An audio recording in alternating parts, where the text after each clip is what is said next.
Hi friends, എല്ലാവർക്കും സുഖമാണല്ലോ. എല്ലാവർക്കും സുഖം വിശ്വസിക്കുന്നു. ഇന്ന് ഞാൻ നിങ്ങളായിട്ട് ഷെയർ ചെയ്യുന്നത് എന്താണെന്നറിയാമോ?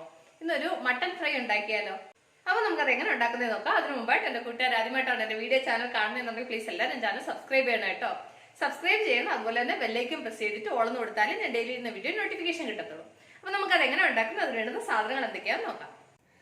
അപ്പോൾ കുക്കർ എടുത്ത് ഇതിലേക്ക് ഒരു 1/2 കിലോ മട്ടൺ, 1 ടീസ്പൂൺ മുളക് പൊടി, 1 ടീസ്പൂൺ മല്ലിപ്പൊടി, 1/4 ടീസ്പൂൺ മഞ്ഞൾപ്പൊടി, ആവശ്യത്തിന് ഉപ്പ്, 1 ടീസ്പൂൺ ഇഞ്ചി വെളുത്തുള്ളി പേസ്റ്റ്.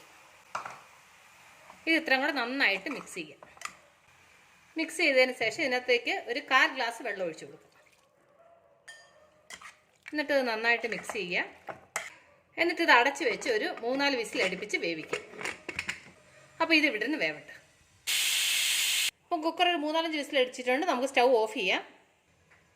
അത് കഴിഞ്ഞ് പാൻ അടപ്പ് വെച്ച് പാൻ നന്നായി ചൂടായി ഇതിലേക്ക് 1/2 ടീസ്പൂൺ പെരിഞ്ജീരകം, 1/2 ടീസ്പൂൺ ജീരകം, 1 മുതൽ 1.5 ടീസ്പൂൺ വരെ കുരുമുളക്, ഒരു 3 ഗ്രാമ്പു, അത് കഴിഞ്ഞ് ചെറിയ 2-3 കഷ്ണം കറുവപ്പട്ട, 2 ഏലക്ക. ഇത് ഇത്രയും കൂടെ ഒന്ന് ഫ്രൈ ചെയ്യണം. അപ്പോൾ ഇത് ഒരുവിധം ഫ്രൈ ആയിട്ടുണ്ട്. ഇനി നമുക്കിതിലേക്ക് എൻ്റെ കൈക്ക് ഒരു കൈ നിറയെ കറിവേപ്പില. ഇനി ഇതും കൂടി ഇതിൻ്റെ കൂടെ കിടന്ന് നന്നായിട്ട് ഫ്രൈ ആവണം. ഞാൻ കറിവേപ്പില ഒന്ന് കഴുകി ഒന്ന് വെള്ളം ഡ്രൈ ആക്കിയിട്ടാണ് ഇത് ചെയ്തത് കേട്ടോ. അപ്പോൾ ഇച്ചിരി വെള്ളമയം ഉണ്ടായതുകൊണ്ട് ഒന്ന് ഫ്രൈ ആവാൻ ഇച്ചിരി സമയം പിടിക്കും. അപ്പോൾ ഇത് നന്നായിട്ടൊന്ന് ഫ്രൈ ആവട്ടെ. കണ്ടില്ല, അപ്പോൾ നന്നായിട്ട് ഫ്രൈ ആയിട്ടുണ്ട്. കറിവേപ്പിലയൊക്കെ നന്നായിട്ട് ഫ്രൈ ആയിട്ടുണ്ട്. ഇനി നമുക്കിത് സ്റ്റൗ ഓഫ് ചെയ്തിട്ട് ഇത് നന്നായിട്ട് പൊടിക്കണം. അപ്പോൾ ഞാനിതൊന്ന് പൊടിച്ചുകൊണ്ട് വരട്ടെ. അത് കഴിഞ്ഞ് പാൻ അടപ്പേ വെച്ച് ഇതിലേക്ക് നമുക്ക് ഒരു 2 ടേബിൾ സ്പൂൺ എണ്ണ ഒഴിക്കും. എണ്ണ നന്നായി ചൂടാകുമ്പോൾ ഇതിലേക്ക് നമുക്ക് 1/2 ടീസ്പൂൺ കടുക് ഇട്ട് കൊടുക്കാം. കടുക് നന്നായി പൊട്ടുമ്പോൾ ഇതിലേക്ക് ഞാൻ 2 സവാള ചെറുതായിട്ട് അരിഞ്ഞു. നിങ്ങൾക്ക് ഈ സവാളയ്ക്ക് പകരം ചെറിയ ഉള്ളി ഉപയോഗിക്കാം കേട്ടോ. ചെറിയ ഉള്ളി ഉപയോഗിച്ചാലും നല്ല ടേസ്റ്റാണ്. ഇനി ഈ സവാള നന്നായിട്ടൊന്ന് ഫ്രൈ ആവണം. നമുക്കൊരല്പം ഉപ്പ് ചേർത്ത് കൊടുക്കാം. നമ്മൾ ആൾറെഡി ഇറച്ചി വേവിക്കാൻ നേരത്ത് ഉപ്പ് ചേർത്തതുകൊണ്ട് കുറച്ചേ ചേർക്കാവൂ കേട്ടോ. ഇത് ഉള്ളി വേഗം വഴണ്ട് കിട്ടാൻ വേണ്ടിയിട്ടാണ്.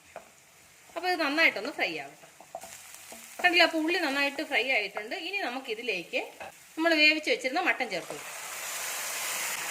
എന്നിട്ട് നന്നായിട്ട് മിക്സ് ചെയ്യുക. എന്നിട്ട് അതിൻ്റെ കൂടെ നമ്മൾ പൊടിച്ചുകൊണ്ട് വന്ന മസാല ഉണ്ടല്ലോ അതുകൂടെ ചേർക്കും. ഇനി ഇത് ഒരുമിച്ച് മിക്സ് ചെയ്തിട്ട് ഇത് നന്നായിട്ട് ഡ്രൈ ആവണം. അപ്പോൾ ഇതൊന്ന് നന്നായിട്ട് ഡ്രൈ ആവട്ടെ. പിന്നെ നമ്മൾ ഉള്ളി വഴറ്റാൻ നേരത്ത് ഉപ്പ് ചേർത്തായിരുന്നു, പിന്നെ മട്ടൻ വേവിക്കാൻ നേരത്ത് ഉപ്പ് ചേർത്തായിരുന്നു. നമ്മൾ ഉപ്പ് നോക്കിയിട്ട് ഉപ്പ് വേണമെങ്കിൽ ഉപ്പ് ചേർക്കണം കേട്ടോ. അപ്പോൾ അത് നന്നായിട്ടൊന്ന് ഡ്രൈ ആവും. കണ്ടല്ലേ, അപ്പോൾ ഗ്രേവിയൊക്കെ നന്നായിട്ട് ഡ്രൈ ആയി. നമ്മളുടെ മട്ടൻ ഫ്രൈ റെഡി ആയിട്ടുണ്ട്. ഇനി നമുക്കിതിലേക്ക് ലാസ്റ്റ് കുറച്ച് മല്ലിയില ചെറുതായിട്ടായിരുന്നു. എന്നിട്ട് അതും കൂടി നന്നായിട്ട് മിക്സ് ചെയ്യുക. എന്നിട്ട് നമുക്ക് സ്റ്റൗ ഓഫ് ചെയ്യാം. കണ്ടില്ലേ, അപ്പോൾ എത്ര സിമ്പിളായിട്ട് ഈസി ആയിട്ട് നമ്മൾ മട്ടൻ ഫ്രൈ ഉണ്ടാക്കിയെന്ന് കണ്ടില്ലേ.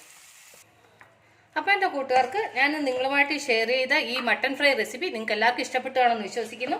നിങ്ങളെല്ലാവരും ട്രൈ ചെയ്യണം കേട്ടോ. നിങ്ങളെല്ലാവരും ട്രൈ ചെയ്ത് നിങ്ങൾക്ക് ഇഷ്ടപ്പെട്ടാൽ നിങ്ങളുടെ ഫ്രണ്ട്സിന് ഷെയർ ചെയ്യുക, ലൈക്ക് ചെയ്യുക, വാല്യുബിൾ കമൻറ്റ്സ് ഇടുക. നാളെ നമ്മൾ രുചികരമായ പുതിയ വീഡിയോയും പുതിയ റെസിപ്പിയുമായിട്ട് നാളെ നമ്മൾ വീണ്ടും കാണും വരെ ബൈ.